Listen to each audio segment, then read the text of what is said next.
All right, someone sent me this link. This might explain it all. Remember I said I was trying to get there from there? So the cracking in the deck, the epoxy, you guys heard me allude to that, is that we can get that deck failing first. And I talked about it with the earth too. You get a greater span, and remember in my comments I said that the decks also act as bracing for the columns, so they don't buckle the spans, so they do not buckle. And I said that in my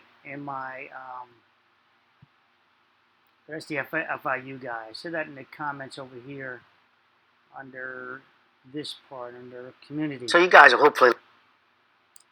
This is what I'm talking about over here, where I said the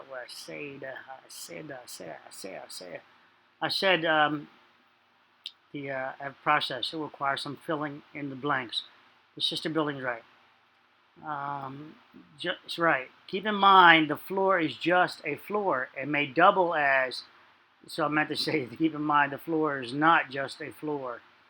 It may double as bracing for the structure. We do have a movement towards the pool. So this guy, listen to what he states. The garage collapsed first. So that floor level collapses. That now gives you a slenderness factor issue because it's now no longer braced. And that column can now buckle. Then we would have that the floor collapsing because it's structurally unsound with the planters, with the water, with the injection epoxy stuff. Maybe they did have some heavy equipment out there while they were loading onto the roof. Someone said something about a crane. I wish they had an image there. That would be very interesting. It would have strained that floor so much. And that would also give us the people saying that they looked from the video and thought the pool was collapsing. In reality, they saw the deck collapsing. So then we get the deck collapsing. Now our column that is that one column in the video is now that was the wrong link. The one column in the video now is lost its bracing around it, which would be the floor decking. And then we have the materials. Let's see, go back to here, going there. Now listen to the guy, what he said. There you go, perfect. So you say you live in a building, right? Yeah, I live in an apartment 111 with my mom, my sister. And around how long ago do you think this happened? Or would you say 45 minutes around. There were two collapses that happened. The first collapse happened like the car garage beneath the building. Also, two collapses. First one, the car garage underneath the building. So that's the deck, the structural deck. It's the deck with the structural issues, but it's also a structural deck as it acts as bracing, I believe, for the 16 by 16 columns. 16, and plus those columns were overloaded with the extra wraparounds, unless they were calculated for that. There's a garage underneath the building? Yeah, that first collapse happened. We were inside, and so we went out.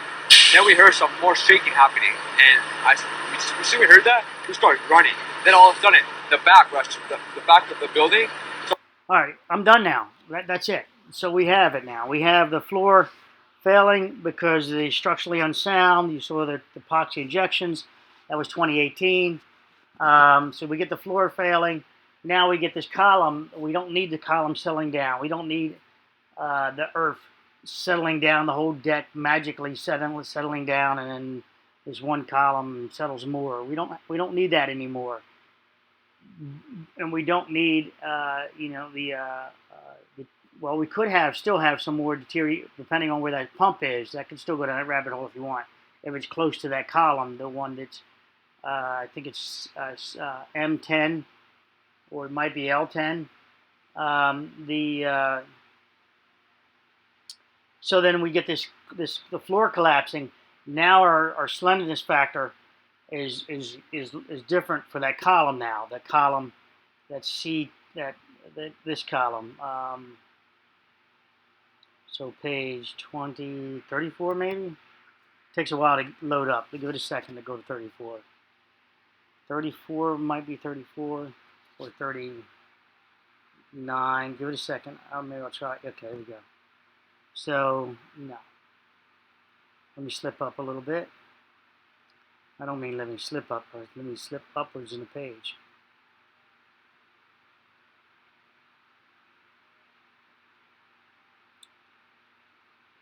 So there's a 6,000 psi column down at that level, I believe.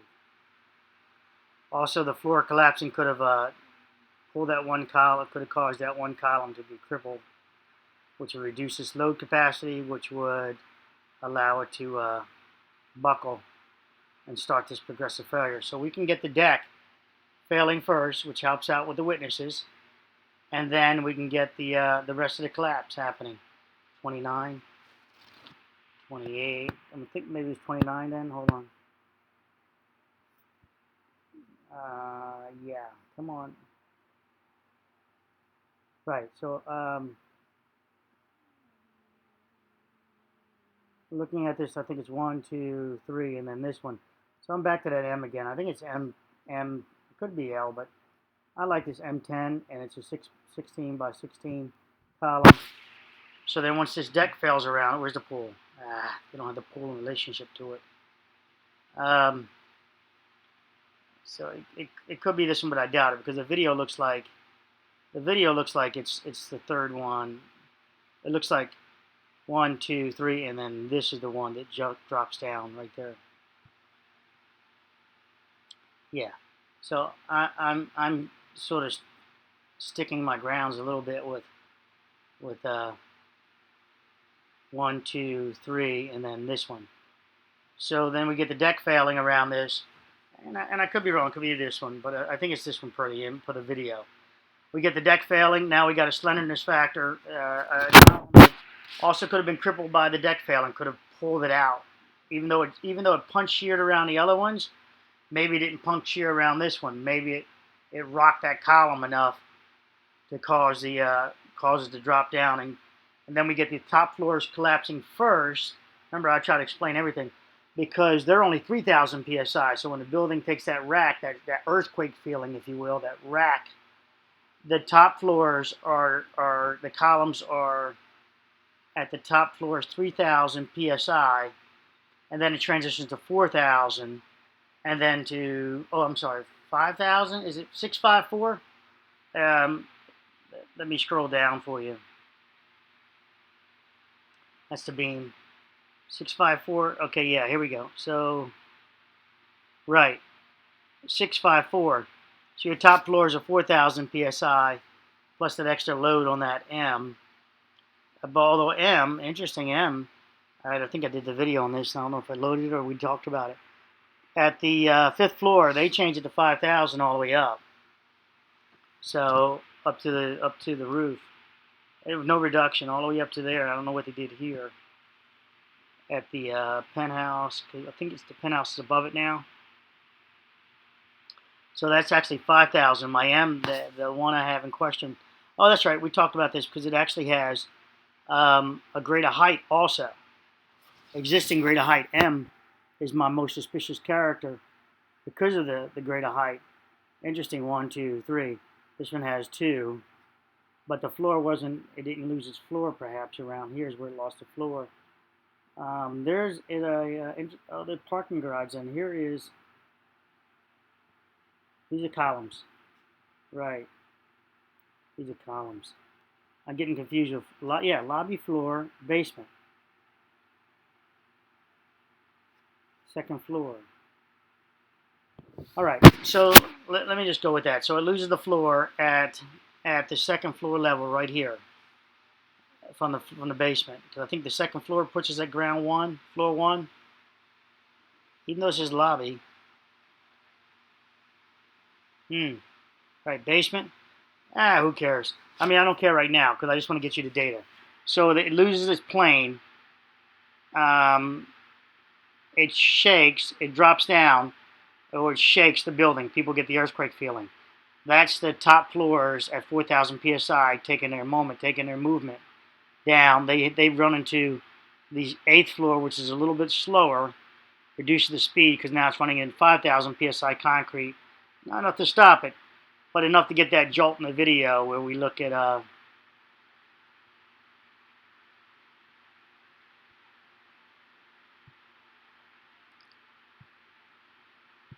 where it appears we see the top floors bounce into the lower floors here.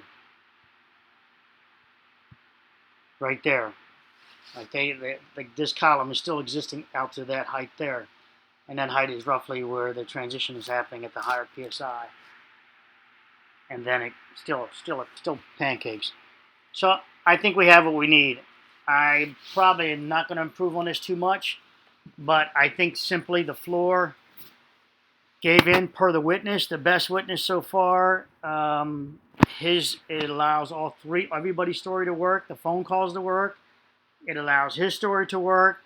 It would also explain the column failure and the earthquaking thing going on.